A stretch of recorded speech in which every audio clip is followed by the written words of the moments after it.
Hello ladies and gentlemen of YouTube, my name is BBKDragoon, and today we are going to look at improving your no-scopes. My goal in this video is to provide you with tips and tricks that have helped me develop my no-scoping abilities.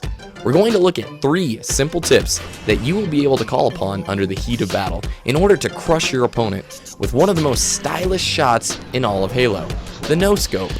Before we jump into the tips, a bit of a disclaimer. I am not campy, nor do I claim to be a monster at no-scopes. I do hit some pretty nice shots from time to time, and I have some tips that I can guarantee will benefit your no-scoping skills. Again, before diving in, let's talk about the situations where it's appropriate to no-scope. If you're in a game type like Team Snipes and you have infinite sniper ammo, go for it. Take as many no-scope attempts as you can. This is your free chance to practice and improve. Consider the Team Snipe playlist your training ground for no-scoping. But if you are in a game type where the snipes respawn, i.e. any other game type other than Team Snipers, there are situations that you will need to use your better judgment on to decide whether it's right or not to no-scope. If your team is down on the score 98% of the time, it will be safer and more beneficial to your team to focus on getting the kill, rather than wasting precious ammo trying to look cool.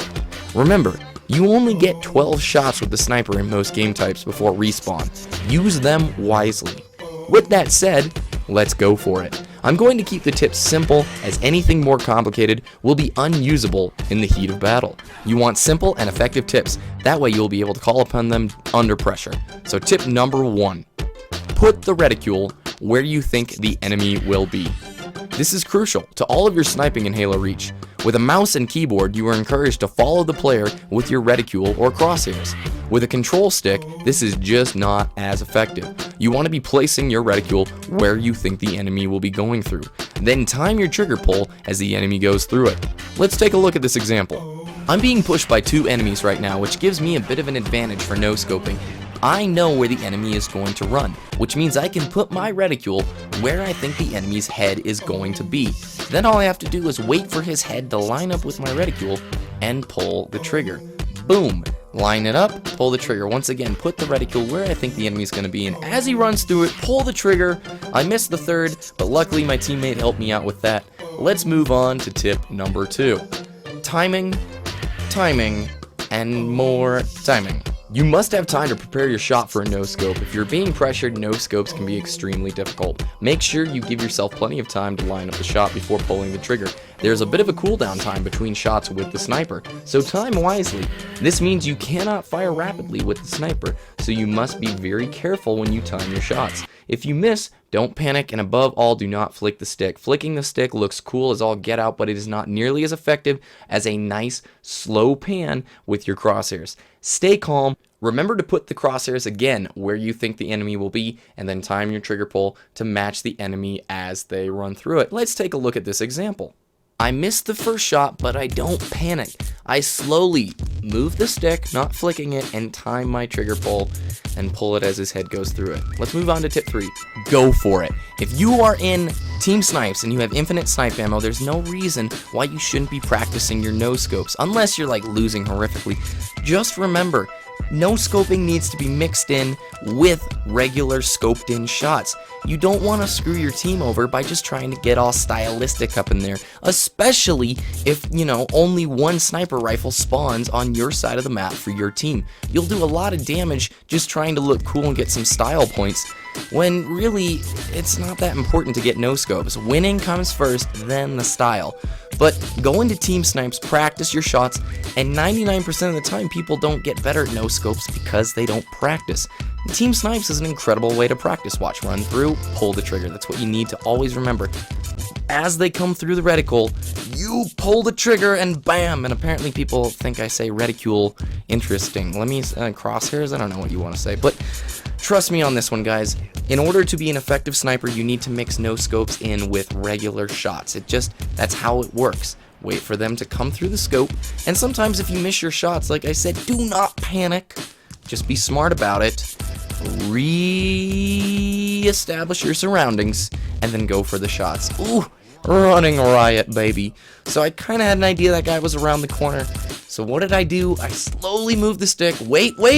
wait for him to go through it, and then pull the trigger, and you guys will be great. Alright, let's move on to the final tip of this video, and this is the best tip I have ever learned in console gaming. I really debated this one. It was, I didn't think I was ever going to share this one with you thugs and thugettes, so here's the catch. This is like my coup de grace tip. It changed my gameplay. I promise you it will change yours. But the catch is, you guys got to use it, not against me. So here's the deal. You got to be on my team, and you got to be using this tip when you're helping me, because I don't want to be facing against you if you're using this tip.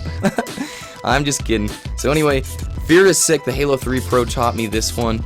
It transformed my gaming. And it's ridiculous how awesome this tip is, and I can't believe I didn't think about it beforehand, but it's just something that I guess I love you guys so much. I want to see you out there beasting. I want to see you kicking butt. So here it is. Here is my my